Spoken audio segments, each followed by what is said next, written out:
hobby that has many different aspects. Digital television is just one of the many modes and areas that are covered. Maybe you're interested in becoming involved in the DATV experiment as nights. You realise that you do not have to be a radio amateur or need any ATV equipment to participate anywhere in the world.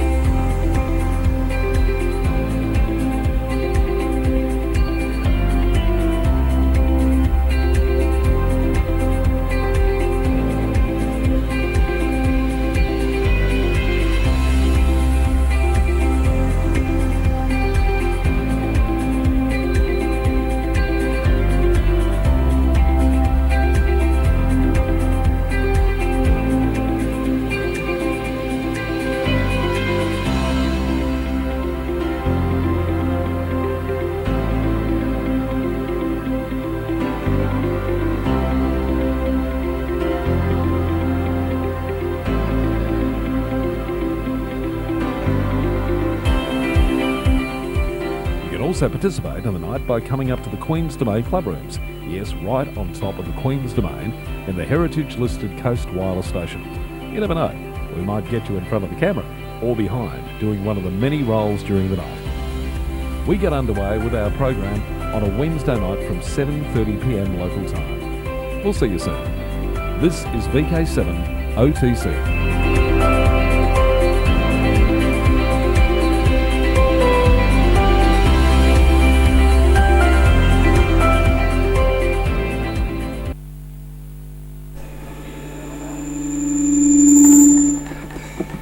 Let's just get rid of that nasty feedback. Okay, this is VK7 OTC, the club station of the Radio and Electronics Association of Southern Tasmania, with our DATV Experimenters Night. And we have two special guests in the studio. We've got Tony, VK7VKT, and Clayton, VK7ZCR. Good evening. Good evening. How would you be? Very well, thank you. Excellent, excellent. Now, Tony and Clayton are here to take us through some very special stuff that they were doing whilst the Sydney Hobart yacht race was going on. Yes. So I'll hand over to Tony and Clayton to take us through a little bit of what you were actually up to, and a bit of history probably is a good starting place.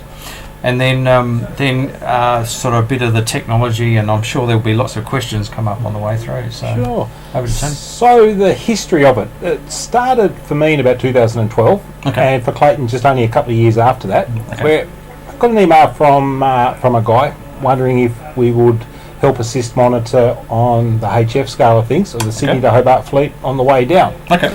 for the purposes of some media reporting. So okay. I thought, yep, I'll have a little bit of a dig into this to see what it's all about. And I did a bit of digging to see who they actually were, and they were a couple of people of fairly significant note. Okay. One fellow by the name of John Curnow, and another guy by the name of Rob Cothy. So I thought, okay, means nothing to me because I don't really know much about boats. Okay. So did a bit of digging, and it turns out that John Curnow, he's a very established yachtsman, yep. as well as one of the premier yachting writers in Australia, which, doing a bit of research at the time, it told me on Wiki that he was a judge, the most widely read marine commercial writer in Australia. John does not just write stories, he engages people to ensure they read and absorb right to the end, etc., etc. Okay. Which fantastic. Yeah, and then doing a bit of looking around the net, looking at the various magazines that are both virtual and at the newsagent. Yep. It was quite accurate that he certainly is that person. Okay, fantastic. The other person lives in Spain, who we've half his luck grown to actually become quite fond of, both Clayton and I. He's a really nice fellow. Okay. He also is a media writer, but as well as a seasoned Sydney to Hobart yachtsman. Okay. Quite sadly, he was in the 1998 Sydney to Hobart yacht with his vessel called Sword of Orion, which done a rollover a couple of times, and sadly lost his helmsman at sea. Oh dear. And was winched to safety by the Navy. So he's got a strong vested interest in the race, as well as Yachting Worldwide. So he takes care of mainly the European side of the racing scene. John takes care of the Australian side of it. So does the guy in Spain, is he also like a journalist, a writer? He is indeed, the Yachting World. Okay. And this is where we came into it in a way. Of course, basically, being in Spain and remote from it all, he needed a way to be able to hear what was happening in the race. So he could report on it. So that started off just being an invitation to, hey guys, could you tune your radio to this frequency and install some software, which we'll go into in a few moments. And with that, we can then hear the race so we can report on it. And I go, yeah, that sounds easy enough. But it became quite interesting to me. So on Boxing Day night, which is a really interesting night to listen to any Sydney to Hobart, it was exceptionally rough on that particular first night of the first year in about 2012-ish, roundabout. We have Skype as the medium that we all communicate with each other. So I'm reporting to them on the flight what I'm actually hearing. And they go, this is working better than what we hoped for. So not only are we hearing in a bit of delay, but almost real time. Yeah, getting in real time what you're hearing, rather than waiting for the software to upload, which we'll tell you about shortly as well, and then before it gets sort of looked at. So they thought, wow, we've got ourselves a bonanza here. Not only do we have a couple of radios that are based there, we're getting real-time reporting. So retirements, things like that, they're getting them on the fly. Other vital things which I don't truly understand the true significance of it, but when they reach a place called Green Cape, they do a Green Cape declaration, which is basically like a bit of legal jargon that they need to read out. I heard that quite often when I was listening, and I thought, oh, okay, this is a bit interesting. So basically it's each yacht declaring to the committee that the captain considers that, or the skipper considers that their boat is race-worthy, all their radios and safety equipment and auxiliary motors and everything is running as it should do, and they're in a safe condition to travel to Hobart, given what they've got. Cool. So basically those are the sorts of things that they are very interested in hearing, as well as heaps of other stuff later in the race.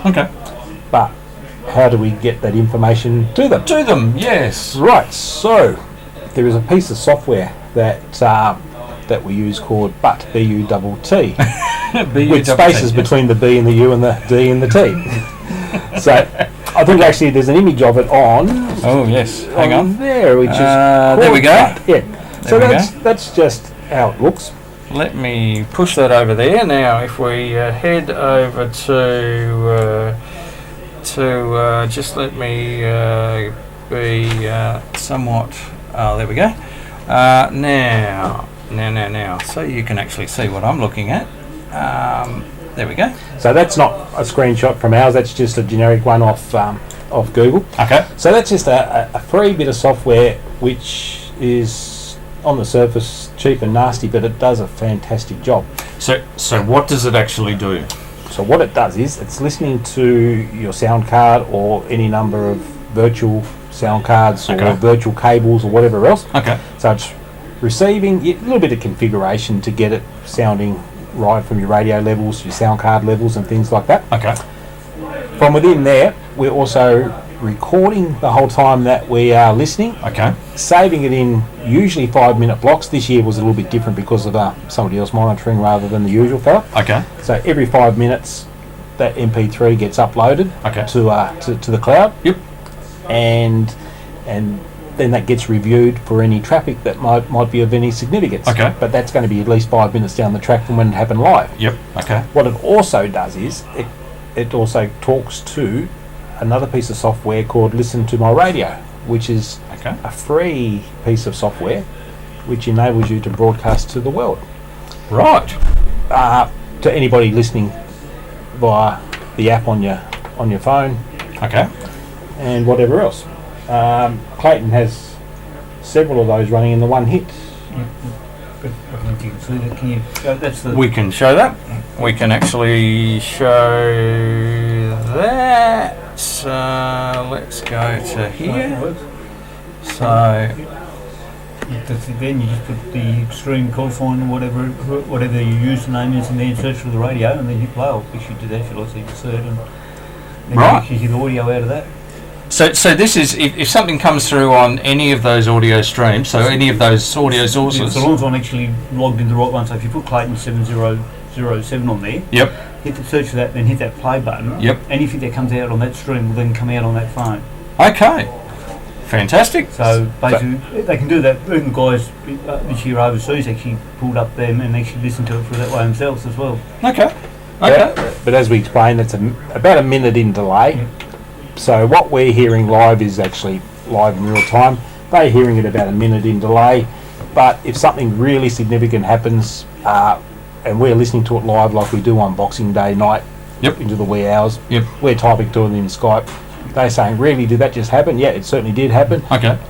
They'll say, right, okay, in 5 minutes' time, then we'll be able to hear it for real. They hear it for real, and within a moment after that, it's up on their news outlets. Fantastic. And from the horse's mouth. So they don't have to verify the source because the source is from the radio operator on the boat. Yacht. Yeah. Okay. So, and I assume they have a network of media outlets that they're feeding this information to. Sail World. Yeah, Sail World and Yachting. It depends on the part of the world. Depends on what the actual media outlet is called. Okay. Yeah, but it's quite an extensive network. Okay. Yeah. So fantastic. Wow. Yeah. It's quite interesting, and at the end of it they usually send you a screen of everything they've printed out, the whole thing, so you don't just get left in the dark what's happened. Okay. They email me, like if they put something up on their sites, they usually email us personally a copy of what they've put up there, so we can actually, that's their way of saying thank you, so we can see what they've written and all the rest of it. Okay. So. And they'll credit us personally for providing the information and the source for the story. So name goes up on it the whole bit, so... Cool. So what started off as being just an invitation to see if we wanted to tune a radio in so they could just monitor remotely, has turned into us to being proxy journos on their behalf, so to speak. An integral part. Yeah. So with that, they thought, hang on, we can actually expand upon this. If these guys are now taking an interest in this race and listening in and reporting to us what they're hearing, and there's also another fella in Queensland who couldn't participate this year, but he's an integral part in the whole operation. A fella called Mark Rutherford, who was just a shortwave listener to start with, but being in Queensland, he wasn't able to hear the race that well. So he was the person that used to then monitor all of the 5-minute chunks of recorded data. He'd simply drop it into Audacity, being a free bit of software, look for the change in the waveform, and go, there's some traffic there, and then he'd have a listen. And say, okay, that boat just hit a sunfish. And the sunfish reported that he's all okay, and he's swimming off nicely into the sunset. Which happened this year, actually. So there was a shark on a rudder, wasn't there? Yes, there was, It's amazing what you hear. So if you can imagine then, the pure enormity of having, say, Clayton, myself, Eric, his course on escapes me. I think he might be VK7EV up in the northwest of the state. Yes. A couple of others in Victoria who weren't around this year, they were otherwise occupied.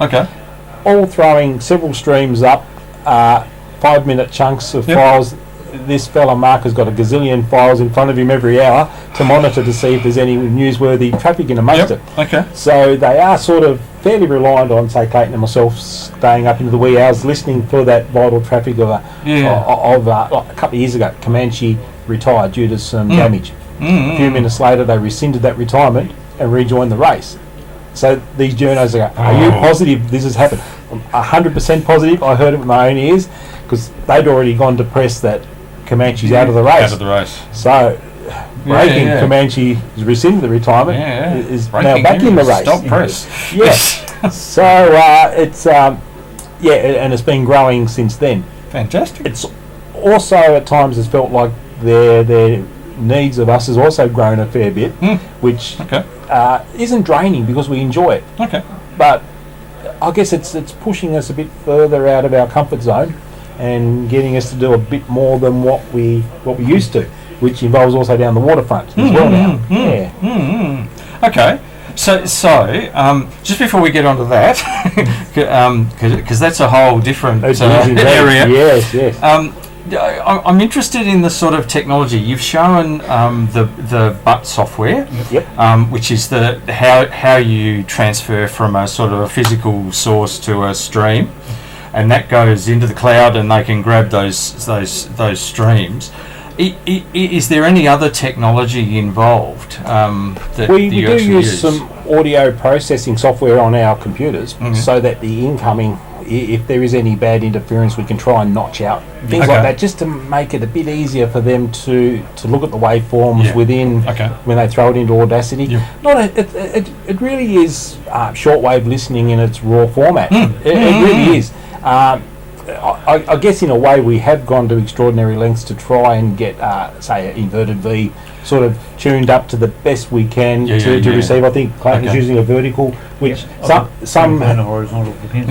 and different horses for courses. Clayton might be grabbing a signal way better than me in some circumstances, but then mine will kick in, and that's why we've got multiple streams of the same frequency and different times of the day and night and all sorts of stuff. That's right. Tony can have interference in his area, say during the day, where I probably haven't, or vice versa. So I might hear better, and it's quite interesting because when Mark was here, he was doing the snippets at all the callbacks, and he said, "Oh, tonight's best one is," and you know who was hearing better. So it's interesting to see who's. There's a way of actually experimenting with your own equipment to see how well it's actually. I know, well and truly. Yeah, it wasn't just you sort of. It was a bit of a challenge to make. Oh, hang on, I'll go and try this aerial tonight, see if it works better, and you could sort of play for the race to. Oh no, and I think I mentioned to you after the broadcast the other day, I wasn't hearing 4483 once they sort of came south at all, and I'm only using a dipole, but I wasn't hearing 4483. Whereas when they were coming out of Sydney and coming down the coast, it's fantastic. Right. That's right. You get your skip zone. Correct. That's what I found this year. I found my dipole was really good until they got to about Bass Strait. And then I've got a 27-foot vertical. Yeah, okay. And I put that in, and I actually got them all the way down the coast. Yeah. Because you change your... No, spot on. There was some belief that the smoke drifting from the Victoria New South Wales bushfires was causing a bit of havoc for the boats at sea. Okay. Not too sure exactly how or why, but I'm guessing that particulates in the air would have been causing some extraordinary effects. Like hitting the ionosphere back down to us. It probably wasn't happening the same as what had happened in. But having said that, on night one, being Boxing Day night, the signals received by Clayton and I were exceptional compared to other years. It was almost listening to local stations. Okay. Fantastic. Good stuff. That's why I listen to 81 when they come around Tasman Island.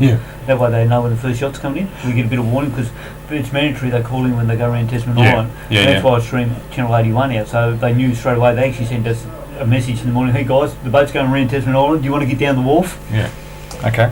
And they like to hear every boat, and right up to the last boat they wanted me to keep that stream going so they could hear right up to that last boat. They don't just go on the first, they want to know the last as well. And when did the last boat come in? Like New Year's Day, about 12 o'clock New Year's Day. Ooh, okay. And they got a really big welcome. You should have seen the crowd down the wharf.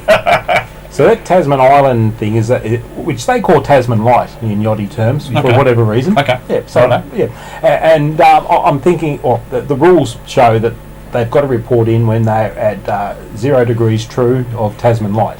So where that actually is, I'm not sure. Anything deeper than the deep end of the pool is a bit too much water for me. This year there was a bit of ducks and drakes, which happened. Also last year there was a bit of ducks and drakes where Wild Oats turned off their reporting.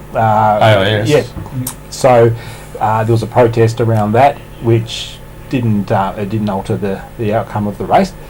This year, I was going through Clayton's audio because the guy in Spain, he was a bit bogged down having some computer issues, and because he was and his computer crashed. So this is a bit of a side story, but it's a bit of a funny one. So his computer crashed. You get in the blue screen of death. You go, this is no good. I'm going to have to get a new laptop. So he goes, guys, I'm going to be offline for a while. I've got to get a new laptop. So he goes down to the local Spanish computer shop. Anyway, the only version of Windows they provided him was in Spanish. So he's trying to figure out how to install it all in Spanish, which was helping his Spanish somewhat. So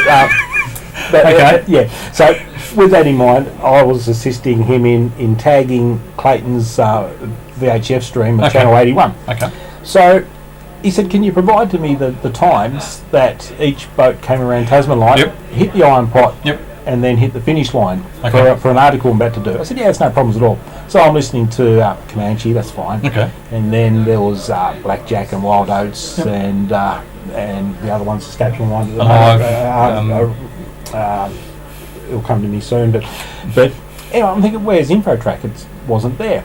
Okay. Then about 2 hours later, InfoTrack kicks in and says, we was a bit busy coming around Tasman Light, so we're just reporting in now. Ready to go on pot. Yeah. So basically, it took every boat, the 5 Supermaxis, around between 3 hours 50 minutes and 4 hours from Tasman Light to the finish line. Okay. Except for InfoTrack, they only took 2 hours 20 minutes from when they reported in. So they probably heard that Comanche was sitting in some dead air on the Derwent, and thought, let's play sneaky uppies here, and so there was a little bit of skullduggery. Ducks and drakes, you're talking about, yes, okay.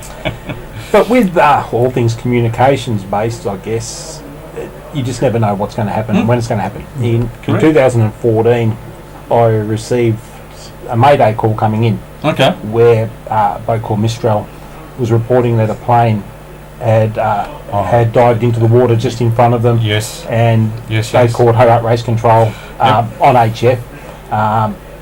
Hobart Race Control weren't hearing them that well. I could receive them okay. And the radio operator, she was a female. She was quite distressed, as anybody would be. So I guess listening to these sorts of things, it always isn't going to be fun and excitement. There's going to be some tragedy involved with it. Because it also involved the media, and we were providing this for these guys, they ran with that audio on their online medium, and then referred to me as a credit for providing the audio, which then led to me getting heaps of tweets and all sorts of invites from the other media wanting also a copy of it with permission to use it.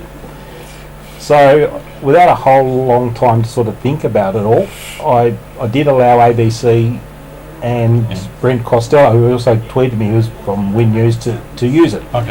Which I then lived to regret for the next period of time, because every hour on the hour, all I was hearing was that recording which it was a real dilemma as to it was newsworthy, and it was really one of the purposes as to why I was doing what I was doing. But this is now it's now becoming and there's real tragedy involved, and it is. Yeah, there is an audio grab on that thumb drive. I'm not sure whether you can play audio. I don't know if it's appropriate to play, but anyway, that's if anybody's ever interested in hearing it, I think it's on YouTube somewhere. So it's not always going to be, and any year it could be another 1998. Well, I was about to say, and imagine if this was happening in 1998, it would just be horrendous. And in reality, do they watch film Bathurst every year, just waiting to see 161 clean laps of racing? No. No. So the expectation is there that something could go astray. Correct. No, that's exactly right. So well, so fantastic. Technically wise, it's not huge technical leaps and bounds. It's the hobby in its rawest. Definitely. A bit of computer stuff. Yeah, a little bit of freeware software, and full credit to the users, to the people that created it. And you need internet and able to use something like Dropbox or Google Drive to be able to upload the screen. That's the files. You don't use that actually much data. It's pretty easy on data. For the whole race, you'd probably be lucky to use 5 gigs of data. So you're not really using heaps of data. But you just need to have reliable internet and stuff. And the connection. Which of course down here we have reliable internet. In Spain, about 4 times the speed that we get. So, But anyway, moving on.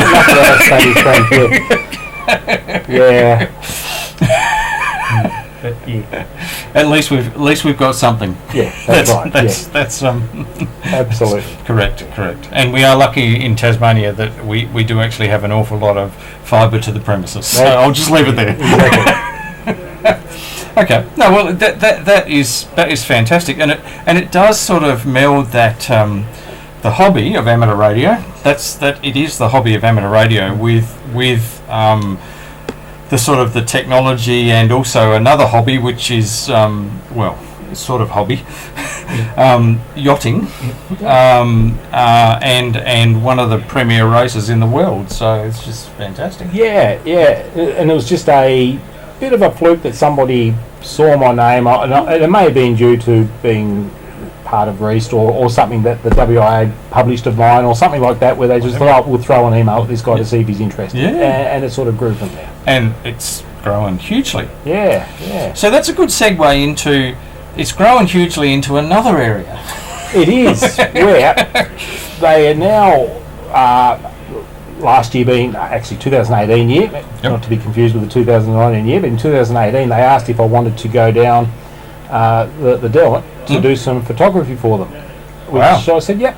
So this is the same two guys? Same two guys, Okay. Because that put them a lens in the field so that they could, with the wonders of 4G, get some images to them, uploaded on the fly of what was happening in the Derwent right then and there, so they could keep the and story. Wrap a story around it. Yeah, that's exactly right. Okay. So I said, that's fine. Yeah, I don't have any problems with this. And this all happened on the night before so on the night of the 27th. So the 28th in the morning traditionally is when the first boats come in. So this is the night of the 27th. So quickly got my camera gear together and I'm sort of picturing, I'm thinking I'm going to go down on a nice boat. And I think I've got it labelled as luxury cruiser or something like that on there. Which one would you like first? Lux Cruiser. Lux Cruiser. So I had in my mind that, I'm thinking it's going to be something along these lines, and I'll just take my sun hat down and it'll be a nice relaxing day on the river if nothing else, and I wasn't expecting caviar and all that to be laid on, but I thought nice feed would be good. Let's get rid of, just hang on, I'm trying to find where my there it is. I'm split across two screens here, that's why I'm buggerising around here. Come on. There we go. There we go. Yeah. So I'm thinking, nice. that'd be nice. I could just, flip down there. Yeah, flip back. But I went down to the media centre, which is at Mawson's Pavilion, and that's where all the media assembled. And I had myself set up down there. I had my workstation set up and ready to go. And then they read out a list of names like Sky, Fox, Win, 10, 7. All you guys come this way. You're on the first boat. I'm thinking, okay, I'm on the next boat. So off they go on a boat, not dissimilar to that. To that, okay. Yeah. So then they, all the rest are just photographic media. Can you just come with us? You're going on the next boat, which resembled something like this, and at about a similar speed. Okay. Just note that in fact, all of the boats out of the water there. Yeah. So without a word of a lie, we left the docks at Hobart, and in 10 minutes we was down at the Iron Pot. So, and my Google timeline, which I still have, backs that up, and so it equated to about 35 knots of going down the river. The others that were on the boat, they hopped into the back behind the centre console, and I'm thinking, that's fine, I'll get a better spot up the front because I think we'll just putt down there and I'll get some good photos. So I had my media lanyard on, my hat and glasses, and all of a sudden we just went around Castro Esplanade and he opened up the throttle and my lanyard was whacking me in the head. I was trying to keep my glasses on and my hat's going, and I thought, no, it's quite simple here, I'm going to die because I'm sitting up as high as those guys are that are there behind that centre console. And I had hiking boots on for some reason because I thought I was going on a cruiser, but I'm clawing my toes as if that was going to aid me in somehow into embedding my toes just staying on the boat into the rigid floor of this rib. But then I soon found that wasn't really helping me stay in the saddle, and I thought, no, I might as well just go with it because if I do sort of make it down there alive, so be it. If I don't, well, it was a nice life. I actually went live on Facebook just briefly so the coroner had something to reflect upon if need be. So anyway, but as it turned out, it was a really good experience. Got down to the Iron Pot, and then he pretty much cranked back the motors to next to nothing, and it was just so serene. And that was 2018. So Wild Oats 11 was the boat that won that year. Which one was that? So it's Waxy. So the that one there. That one there. So you'll be able to compare in a while, I guess, of the advantages and disadvantages. Being down like at water level, 3.5 inches above the water, and basically I'm resting my lens on the rubber inflatable side of the rib. You've got a completely different aspect to what anybody else is going to have in that event. So and that's just a random pic that I grabbed off an SD card today, but that's the, and it gives you an idea about how close you were. That's right.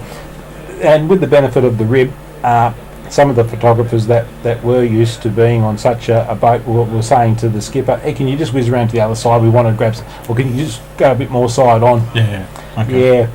But one bit I did admit about the trip down is that when we got towards the iron pot, I looked down and noticed that my jeans were fairly wet, and I'm thinking, I hope this was seawater that has come over the side of the boat, and not when I really started to lose consciousness there at one stage that things went awfully south on me. But yeah, at cruising up at that sort of speed, I think they were only doing around 10 or 12 knots. It was just a beautiful experience just to go side by side with all the way up the river.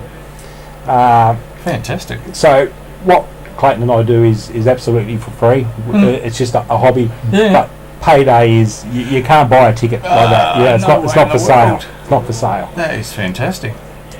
Yeah. So that was 2018. That's 2018. So 2019, I was all prepared. I went and got wet weather gear and all these sorts of things, and quite prepared for the same sort of experience. And sort of over the space of the 3 or 4 days leading up to it, I got myself ready for it. Went down there, and it was another boat called Adventurous, which you'd find up the top. I think it is. You'd find Adventurous. This is not actual picture I took. I'll just grab this as a stock image. Fantastic. So where I perched myself was up on the fly deck, which is just underneath the canopy roof. So where the guy with the white polos, up right there, there, up there. that's where I was, right there where that guy is there. Okay. So I was able to sit my handy dandy little laptop. Okay. Which basically it's just a tablet PC which runs Windows 10, which is really handy because that means that I can run all the usual applications on it that I need to run. Okay. So I was able to sit that on the dashboard, take my images. It was uploading wirelessly on the fly, and using Skype, seeing that's got a SIM card built into it. The guy in Spain, the guy in Sydney, they saying, hey, can you grab an image of this, can you grab an image of that, because they were wanting to build a story around this dead air that was happening in the Darwin. Okay. So I said, can you grab an image of the sails being completely flat? And I'm thinking that there is one. I reckon that one just there. That one. Yeah, try that one there. Yeah. Oh yes. Yeah. They wanted to build a story around the fact that it was stalled in the Darwin and not moving. Look at this. So much so that the boat Adventurous that I was in, he was following the boat. Comanche come to so much of a dead halt. Yep. He basically had to back throttle a bit just to avoid getting within too close to it. Then a bit of media byplay, which I don't have an image on there, kicked in. They said, we'd really love to get a photo of one of the guys towards the back of the boat looking over their shoulder as if they're trying to see where info track actually is. So I just go, hey, and one of them turned around, click. So on their unfolding story, within about 3 seconds, whatever his name was, they knew his name. Nervously looking for info track over his right shoulder, which wasn't what really happened at all. But that's the nature of the industry, I guess. So, yeah. And I find it just amazing that basically the guy in Sydney. Yep. And the guy in Spain had those images almost real time. That's it. I didn't do a whole lot of editing. You don't really have that sort of ability. I had Photoshop on there, but I sent them to them in their raw format, basically dropped into Skype from that folder that my camera was saving to, and they did what they wanted to do with them, and I got credited for all the images all the way through, which was fantastic. Nice as well. Yeah, so outrageous. Yeah. So it was a very interesting trip up the Derwent, this time in the luxury boat. Got to have a good chat to a couple of girls who one of them's called Adventure of a Sailor Girl. Ah, yes, Murray was talking about it. Yes. Which thankfully we don't have here tonight, but she decided to go live with me during an interview type thing, simply because a guy from a mainstream media outlet, he come down to Hobart not realising that in their eyes 16 degrees is rather cold of a morning. And so there was a shout out, especially on the water. Well, there's a bit of a shout out. Does anybody have a men's coat for one of the cameramen that needs to go down the river? He come here without a coat. And I said, yeah, take mine. And they said, no, don't be stupid, you'll freeze out there. I said, it's 16 degrees outside at the moment. I said, it's a balmy morning. Simply tropical, yes. So anyway, this adventure of a sailor girl, she just thought that was amazing, and she wanted to sit down and have a chat to me about it all, which I'd met them earlier in the media centre as well. So it was it was quite a funny experience, except Christina, the good wife, why was she sitting next to you with her arm around you? I said, I think that's how the media go, you know. Very close-knit community, So that was just a bit of a quirky sort of funny thing that happened. But which, talking of the media side of it and the Sydney Hobart, they have a brilliant setup with her and another girl called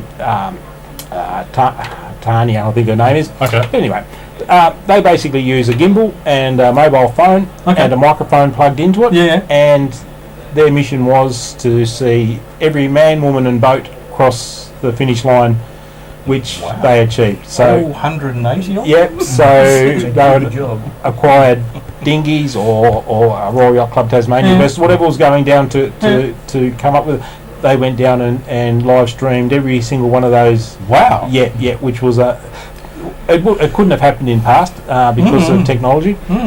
Some people have said to me, isn't it a shame that all the focus is only on the line on as winner only, and that's where it all starts and finishes. The big boats. Yep, I said, except if you look a little bit beyond mainstream media, and because of technology, these guys can do that with very minimal equipment. Spot on. Virtually zero cost, and providing a product. And there is a story with every boat and every group of sailors on those boats. You know, there's just phenomenal amount of information. And they'd follow them into the dock and have a chat to them. When the first boat came up, I was actually talking to them guys, and I said, well, where can I watch it live? Because I was actually on the foreshore, where I got them pictures from, and they actually sent me the link to the YouTube stream of hers, and I was actually watching it live. So I actually hear all the people on the shore here, about 10 of them around my phone saying, can we see what's going on? And I actually saw a post of Murray's along the lines of, isn't it amazing that through Facebook and Flight Radar 24, you can see where the yachts are in more realistic time than what the Sydney to Hobart tracker was showing where they were. Correct. Because the tracker's deliberately got a 10 to 20 minute lag in it apparently, for whatever reason. I'm not too sure of the reason, to be honest, but Well, there you go. So amazing. The next part of it, which is just a little tiny more no, go. They then said, can we just, this was 2018 as well, and developed a little bit better in 2019. They said, seeing you're going to be down the waterfront, do you mind grabbing some interviews? And I said, I really know nothing about yachting. That's fine, we can provide you with the question and answers, who you need to speak to. Drop our names, they'll know exactly. So I went up to each boat that they said, and I just drop their names. No problems. And they jump off their boat, come over, and they chase, and they just jumped. I was more than happy to come over and do an interview. There you go. As soon as you drop the name. So it wasn't that great in 2018. I was using my mobile phone and a lot of wind noise and things like that. So this year I was a bit better prepared. And got a little device from JCar, which is very inexpensive. We can show that a bit more. Hang on, just bear with me. I'll. There we go. So that's just an interface that takes a studio quality XLR microphone there back to my handy dandy little Windows 10 laptop. So that's audio input? Yep, straight into Audacity. Yep, okay. So, and just with a dead cat on the microphone. So with that then, I was asking all the questions they wanted me to ask. Cool. Able to trim the front and back off in Audacity really, really quickly, send it to them as an MP3, and then within moments they'd have basically a story that they had transcribed from the interview up there and running. Fantastic. So just 2000. This is instant media sort of stuff. This is sort of 2020. It's going to be even bigger and better because they are going to get Clayton Media accreditation this year as Ooh, well. Okay. And they want video as well. So when we're down there's a cameraman. So fantastic. Clayton's going to be a cameraman. I'm going to have the microphone. Interview. We're going to be going down the river together. So with that in mind, they also would love to have other people monitoring for them as well. Okay. But it's such a fun thing to do. If you're not doing anything between Christmas and New Year, it's a real fun thing to do. Yeah, it is indeed. Okay. Yeah. Okay.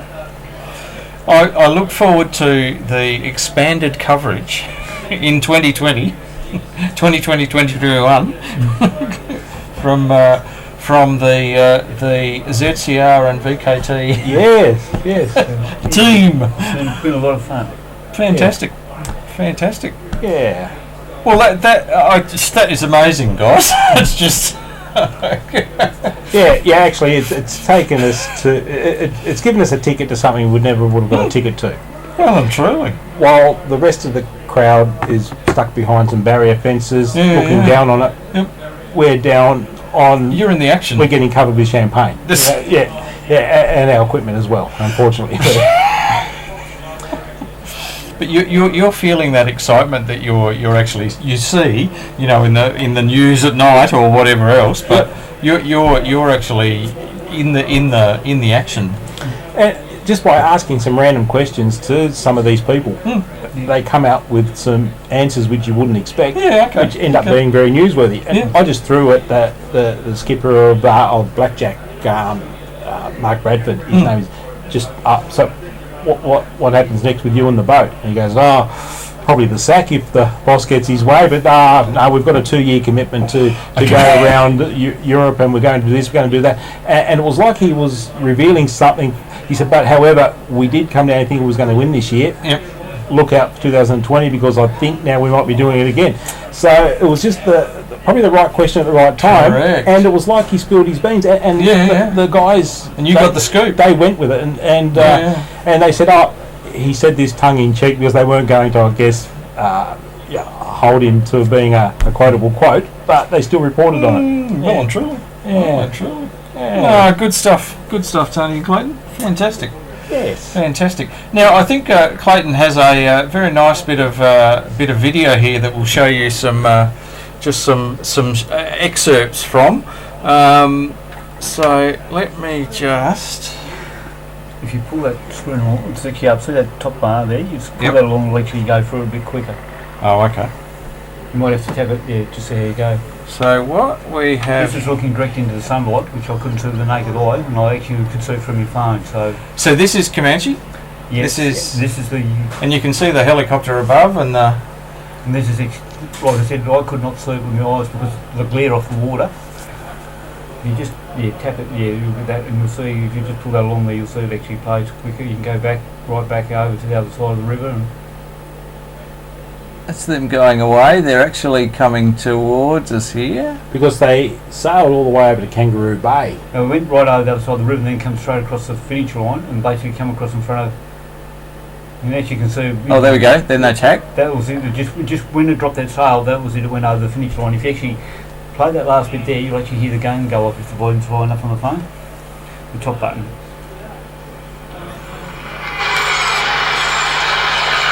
Probably go back just a smidge and you'll hear it. Just a little bit more, just before she drops the sail there, see? There we go.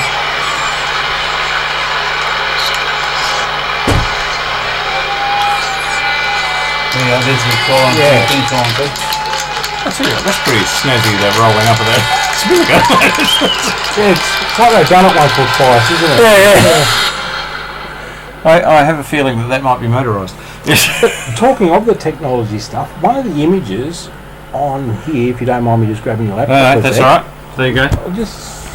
No, it's not that one. It's going to be one very similar to this. I grabbed on here as well because I thought it was quite remarkable. Which one? It's going to be one that looks a bit like that, but it's... No, it's going to look a bit like that one, but it may not be one that we can... it's sort of one of the back-on shots. Okay.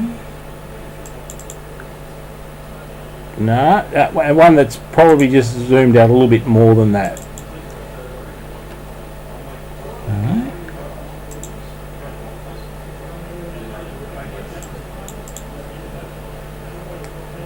No, not that one. It'll be worth it, trust me. No. Oh, one there, unless we already have, have we? No. Anyway, if we can't find it, I'll just tell you what it is. But basically, it was a fairly large drone that was sitting above Comanche within almost. It was almost within the sails. Oh no, that's the fishing line.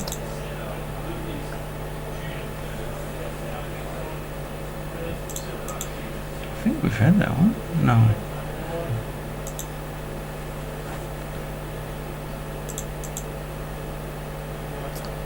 No. But yeah, Okay. it was Okay. So the technology was certainly there on many other fronts too. Which surprised me to some degree because helicopters were above it, as we saw on Clayton's video. And I'm thinking that usually the use of drones and helicopters in the same airspace is a bit of a no-no. Yeah. Okay. Okay. Cool. Yeah. Oh, thank you very much, guys.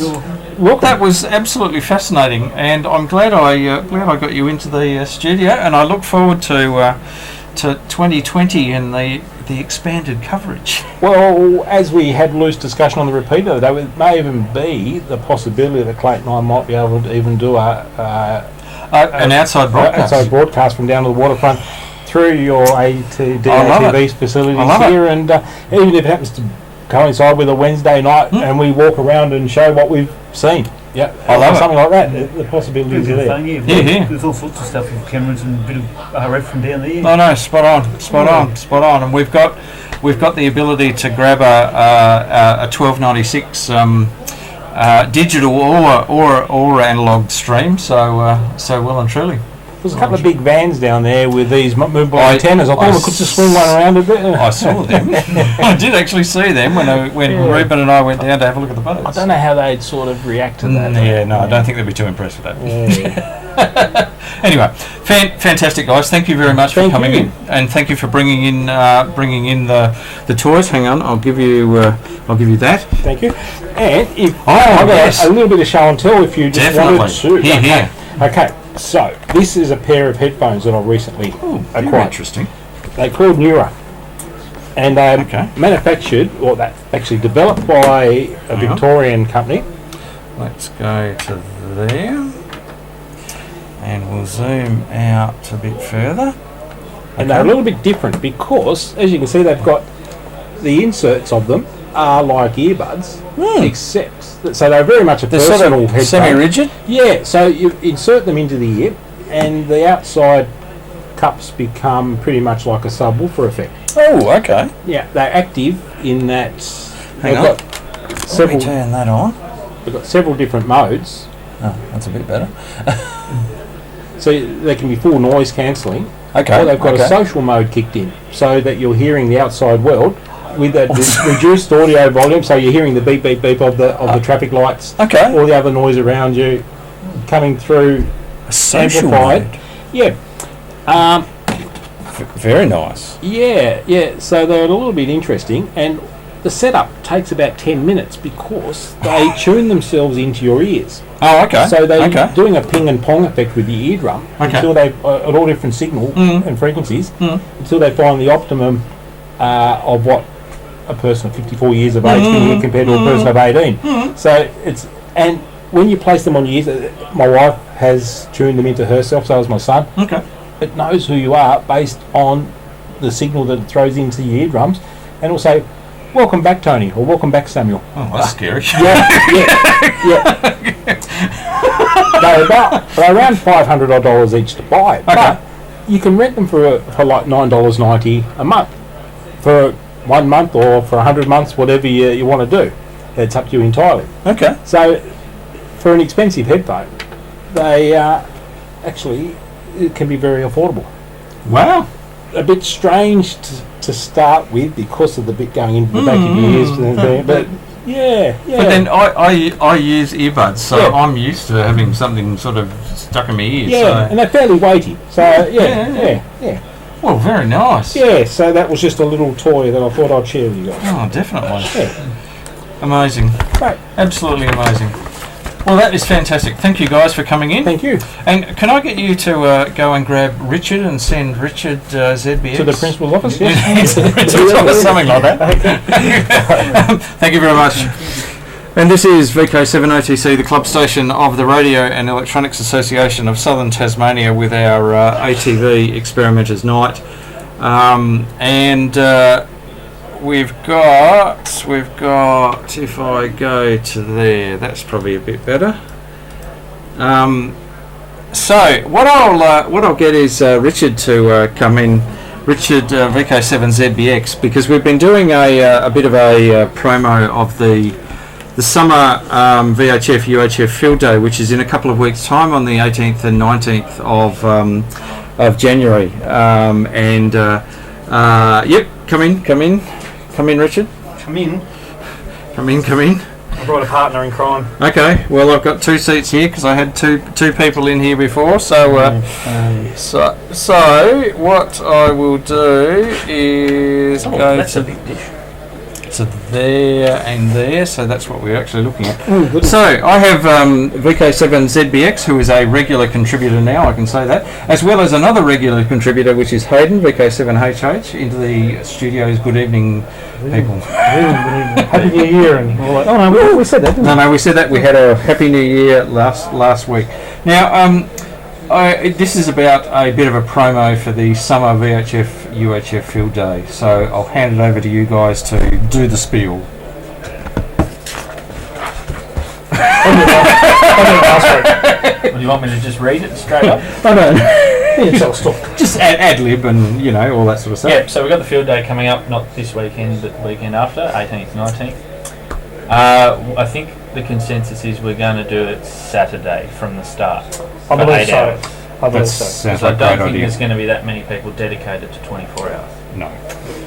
So what we want to do is, so Richard and I are going to go to Mt Wellington, Okay. and pending the committee's decision, which we're still waiting on. QE37 Oscar Charlie. Yeah, and pending the committee's decision, which we haven't heard back from, is using the club call. Oh, okay. VK7OTC. OTC. Yep. And Cool. we want to concentrate on 1296 Okay. because we've got a lot of people on 1296. Two- And And two 2 and metres, seven. yeah. Yeah, okay. Yeah. So 270 270 and and 1296 1296. mainly. Okay. And 6 And metres 6 as well, yeah. Okay. We want to, like we said last, And 9 Time. centimetres and 3 centimetres. And, Yeah, oh, sorry. for We'll have everything else, but what we're thinking of doing is, because we'll have 2 operators, we'll be able to have someone on one band, Yep. and then once they're finished, they don't have to wait for everyone. They can go straight to 70 and work us as Spot well, on. and work everyone else that's Yep. there. Yep. So that's what we want to do, and we want to coordinate it so that at the top of every hour, the top of every second hour, Yep.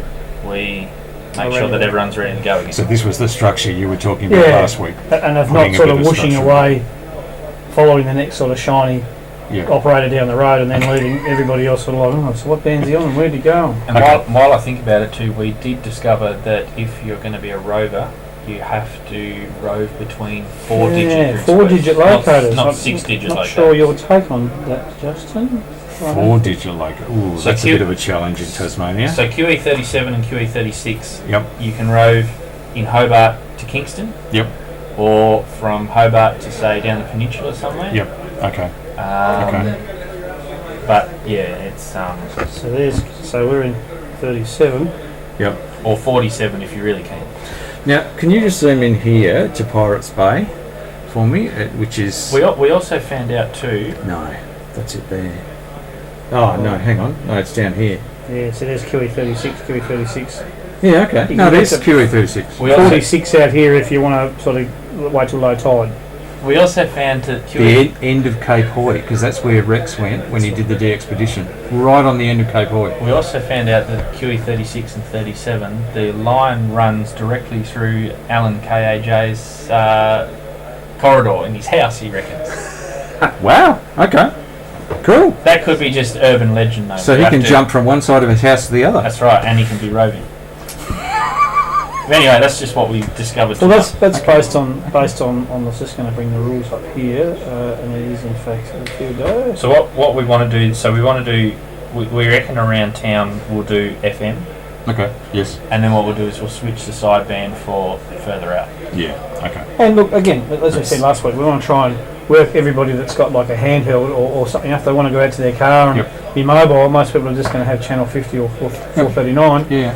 And we sort of want to include them. If everyone is doing that, and even like as you say in the car or something, make sure that when you do the contact that you either write it down or preferably put it in the log straight away. Use the logging software. And there's a problem because if it's not written down straight away and you estimate the time, then it means that it won't be valid if it's out by a certain amount. Correct. I don't think it has to be much. We lost the error in my log, which is why I got an error log. Was I think time between the contact that we made. I just went, oh, bugger.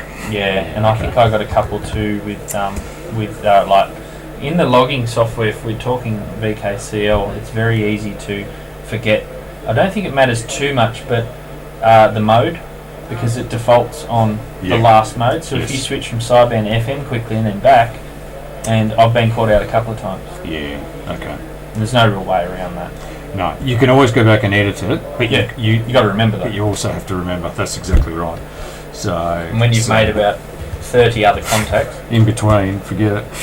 It's just so what we're actually going to do tonight is a little bit of a VKCL mock contest. So there's a number of us who've got our laptops in with VKCL on them, and what we're going to do except Paul, but he can borrow mine. That's fine.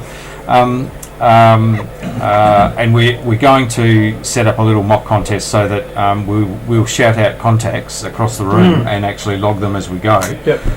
Just so that people get used to the and also realising how easy it is to actually mistype something and sort of get call signs wrong.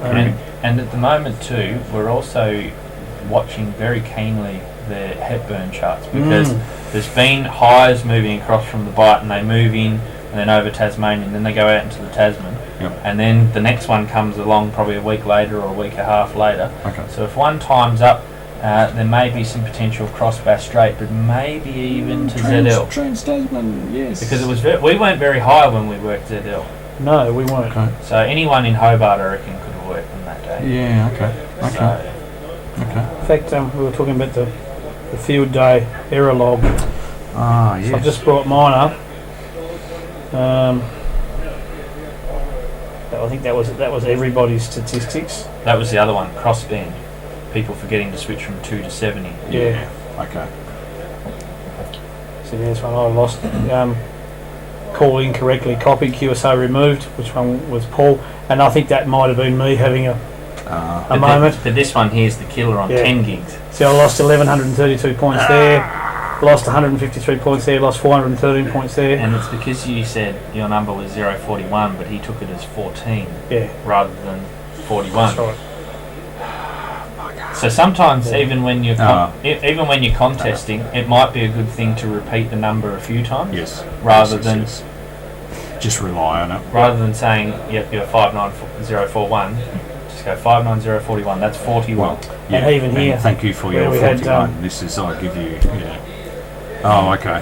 But I think if we sort of try and encourage people to, because I think that the field day environment is not very hectic. Like the last RD contest, was pretty damn full on, and you know, I'm surprised there wasn't many more erroneous calls. In fact, I was astonished that with the checking, the 1,100 odd points that I got was actually I got 1,100 points. Like wow. Good stuff. The other thing too that lucky I'm a little bit perplexed by, and I don't know why they haven't removed it. You might be able to answer it. Is why we have to give signal reports. What's the point? Because we say, well, I think I know why. Because it forms part of the contact. No, that a valid contact is an exchange of signal reports. Because I always thought it was a valid contact was an exchange of some form of data that's not predictable. No, this is the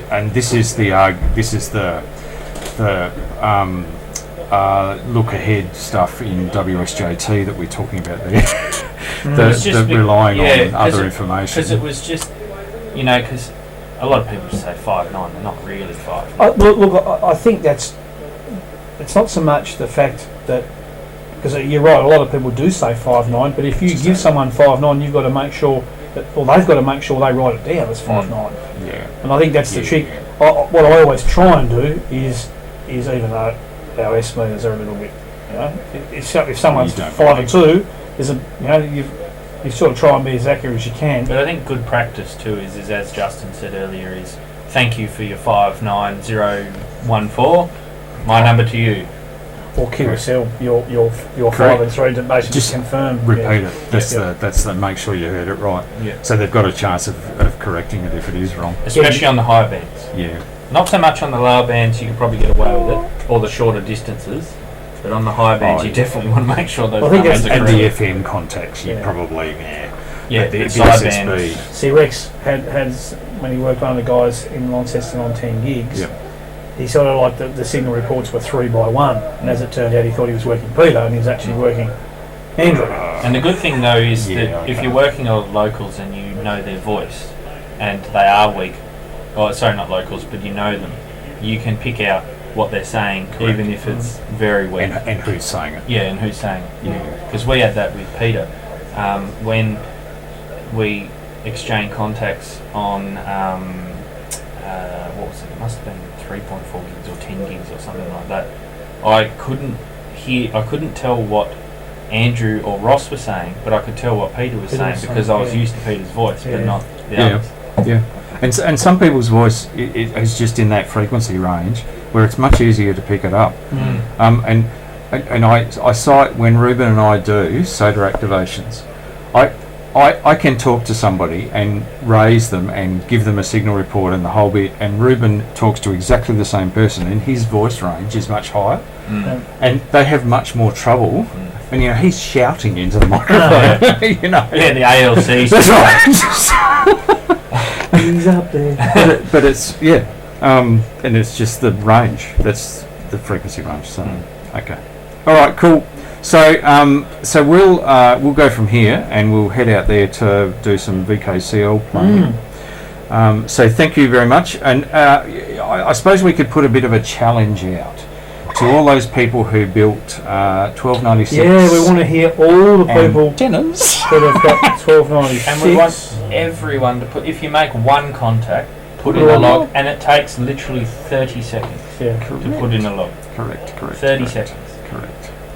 So, yes, and it's very easy with VKCL. It's just you fill in the frontispiece and that's it. In fact, if you've started the contest, you've already filled that in anyway. And you don't have to do it. You don't have to fill in your details when the contest starts. You can do that a few days beforehand. Correct. And you can even, as we're going to do tonight, you can do some mock logs and mock things, and you can go in and delete them again. And the other thing too is probably worth mentioning that if people that have never used VKCL before fire it up, it'll sort of immediately confront them with the option of configuring OmniRig to talk to your radio, so you can do all this cool stuff. Don't worry about it. If you just don't worry about that and just don't install it, but just really concentrate and make sure that when you change to 2 meters, that you tick on the little radio button that says 2 meters, and you really need to also make sure that you tick on the SSB button or the FM button or the digital button. And another tip too with VKCL is that when you put your grid square in, it will be listed in the software, so you can reference it easily if it's a location that you're not familiar with.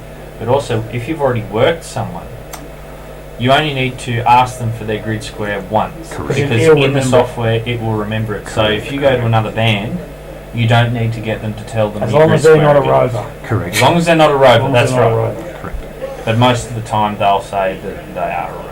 But I think it's just good practice to just do the call sign exchange, to do the signal report exchange, and do the grid square exchange, and then there's no sort of fat fingers.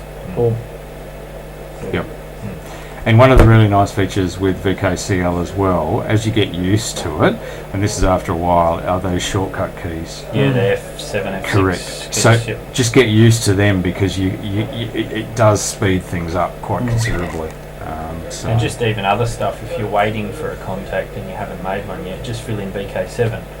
Because correct. most likely you're going to make contact with the VK7. Yep. So you can put in VK7, up, then you've only got 2 or 3 digits to put in. Spot on. I think it defaults too. If you just type it'll drop the VK, you can just go 7 TW. Yes, I think it and does. do it, so. I think you can switch that on and off. Yep. Something Yeah. like that. Which is very handy. That's good. So excellent. Okay. If we can just add I'll enable it. And okay. and the other thing too is we don't want people. Well, we want everyone on, but Correct. the weather's perfect at the moment, so you may as well get out and go portable somewhere. Spot on. Even if you've got a 2 metre, 70 centimetre handheld, go to the top of the hill. As long as you can see the mountain, hopefully you can work us. It'll be groovy. Spot on. Or go in the backyard. That's portable. Not exactly, but yeah. Portable's defined as Yes. not okay. a irregular station QTH. Go down the road. Go down the street. Go down to the the next road. neighbour's house. Correct. Correct. Or as No. Murray did once. Very good. I reckon we could class Murray's as portable. His was on the roof that time. Not his usual QTH. No, he doesn't normally sit on the roof and operate. But no, hopefully we can frighten the rest of VK2. I don't think for a minute that we're ever going to win. No. But we no, might no. make a few people sit up We and might. take notice. Like, oh no, the VK7's on the field day now. We might. Got the RD. We might. It depends, because if we can work VK3 at any point, then I know. it substantially Well, increases. that's right, but Points go I've seen some of the setups that the VK3 portable boys have got. That's pretty But they go in the, flash. but they go in the 24-hour section. They don't go in the 8-hour section. Correct.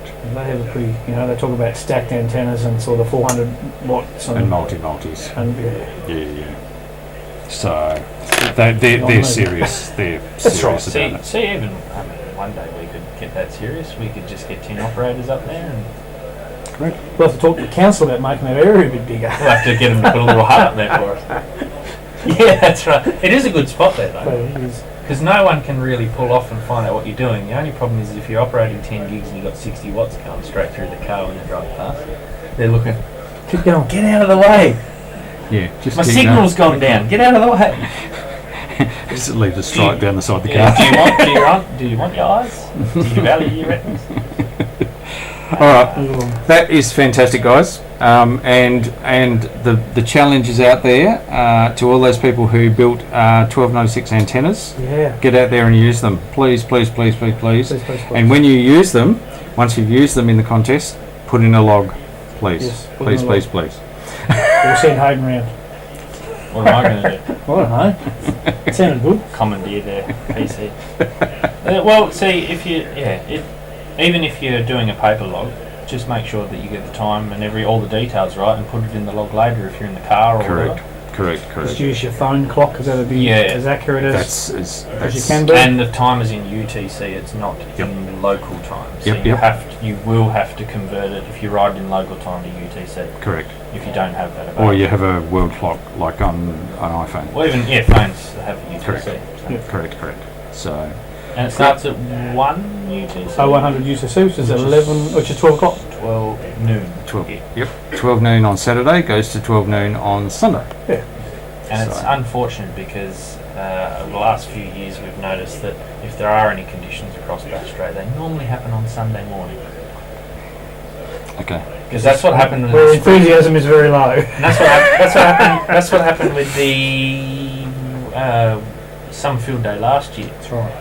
There was absolutely nothing across to VK3 or VK5 or anything on the Saturday, and then by the time Sunday morning rolled around, I called CQ, and all of a sudden had VK3s and worked VK5 on 1296, and it was like, and I didn't get the points for the 1296 contact to VK5 because the VK5 didn't put in a log, so they couldn't prove that the contact was done. Had we been on Mount Wellington, things might have been. And that Off was the show. That was like I don't know how many. It was like 4,000 points or something that. Yeah. Doesn't take much. No. That 10 pointer that was in the error log for 10 gigs. Mm. Anyway. So imagine some 10 gigs across the Bass Strait. Well, hey, Hey, there's a very nice platform which the paragliders use on Mount Barrow that Rex and I, in fact, in the promo, the DATV promo, is the offset feed dish. Sitting on top of the hut. That's right, on top of the hut, the concrete roof where the paragliders take off from. That's where we were working David 3HZ across in Victoria. See, if Peter sets up there, he'll still be able to work us. Oh, well and truly. Yeah, well, I think he's happy to come down onto the southern side of the mountain up there. If he's going to have guys to help him, I think he was a bit nervous to do it before because last time he came down, he just needs a key to the gate, and then he can set up at the base of the television too. He might get a bit of interference there. That's all. But yeah, last time he did it, he had issues with the wind blew the door and damaged his door. But now Summer's pretty stable now. Oh, he's got, like, I think Andrew and others are going to get in the hand, so I think it's always good having more than one. So. Cool. All right, thank you guys. We'll get underway. We'll head next door and get underway with our VKCL now. What I've got tonight for the videos, I've got a bit of a focus on microwave and EME. Yes. And I specifically pulled that out. So the very first two videos, which are little short ones, are the VK to ZL first 10 gig contact between Rex and Roger, which was about a week ago. Yeah. And it's day one and then it's day two. So we reported on day one. 3x1 on day one and 5x9 on day two. 5x9 on day two. We reported on day one last ATV night. And then they redid it the next day, and voila, it was so much better. Then there is a very nice high-res moon video, really short, from Sweden, which I just threw in there because it's a nice high-res shot of the moon going past. There's an EME from Argentina. Then there is the A21 EME expedition to Botswana, which Richard and Rex operated on. That's the crew from HB9. And also on that same channel, there is the 3DA0MB DXpedition. Same guy, Dan. Swaziland. HB9 and his correct. Lot, yeah. It is, but you should see what they took to Swaziland. They took towers with them. How did they get that there? They actually shipped them in a container, and the container was there when they got there. On the video with the one to Botswana, where they're keen, aren't they? Where they showed it, apparently out of all the equipment that they shipped, apparently one guy at the airport said, "Oh, what's that?" And it was a case that the guy had his tripod in, and they said, "Yeah, I don't like the look of that." So of course he's like, "Open it up, it's like a tripod." And they're like, "Oh, no worries." But he said, out of all the stuff that went through there, it looked like a rifle. That's what he said. He said like straight away the bloke said. He said that all these road cases and stuff were going through, and he said they just. And there are lots of them. It shows them on the And he said all of a sudden the guy's like, "I want to see inside that." It's like, it's a tripod. Like, oh, yeah, no worries. Don't give Rex any ideas. He'll be putting a shipping container on the next boat to New Zealand. He's Hawaii. Hawaii. I think he's on his way to Hawaii. Does he want to work the west coast of the US? It's going to happen. That's 4,000 kilometres. It's in severe planning right at the moment. No one's done that. Is he going to be at the Hawaii end? Who's he going to get it? I don't know, but that's what he's planning right at the moment. Because that's quite an interesting path, that one. You have to be above a certain height at the Hawaiian end to work through. I need to send you the report that Rex, sort of his preliminary report that talks about. He needs to do it on all bands. If he's doing that. One of his main things is that he's saying that most people look at progressively going higher in frequency. Like, yep, we've worked on 2, yep, we'll work on 70, then we'll work on 1296, 2.4, 3.4, and then we'll try 10. I think his idea is the difference in signal strength between and the propagation between 400 megs and 10 gigs, the maths didn't add up. Well, it depends. He said it should never, based on the signal they were hearing on 400 megs, 10 gigs shouldn't have worked. It depends on the size of the duct, and one thing which I read about was in South Africa they had stations where they would have from South Africa to one of the other countries just a bit further north of them, might even have been Madagascar off the coast there, on 6 metres, they had tropo ducts open on 6 metres. Okay. But then what would happen sometimes is it wouldn't be on 6 metres, but it would be on 432.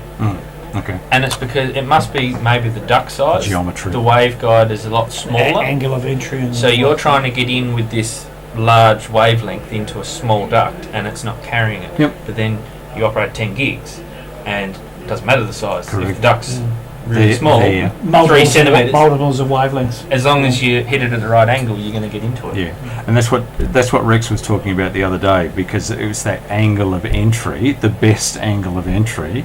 And if you look at the geometry, if that duct is actually off the coast, it's better because the angle of entry is actually better. Yeah, because you're correct. Lower angle. Yeah. And I'm not a firm believer in the fact that you have to be in the duct to get into it. No. Because there's been cases where there's been really weird signals that it's been, I think, a mix of sporadic E and tropospheric ducting. Okay. So if you've got an E signal coming down into the duct, how's it getting in? Correct. It's got to be. There must be a gap or somewhere, something to get into. Yeah. It must maybe it enters the top of the duct and then hits the bottom, and then that's when it gets in. And that's the duct. Yeah, you don't have to physically be sitting in it. That's why I think height does sometimes matter, but not always. And this was where that angle of entry, that Rex did a presentation just before he left, which was around what the optimum angle is. And they have come up with what the optimum angle is. So okay. He's pretty excited because he's going to give it a crack. So. Well and truly. And the last couple of videos, the A35JT, which is the DXpedition to Tonga, which has is not that long ago, a couple of months ago, with the VK5s. There's a couple of videos there, one about EME on 6 metres. And then the very last video is I came across, quite by accident, a VKCL tutorial by VK5DP. So that's our videos for tonight. So there you go. There's our videos, and we'll wrap it up at that. And oh my God, it's 10 to 9 already. So thanks to Richard and Hayden, and also Tony and Clayton, who also were in there. We'll head to our videos and we'll head out and do our VKCL mock contest. See you on the bands. Thank you. See ya. 73.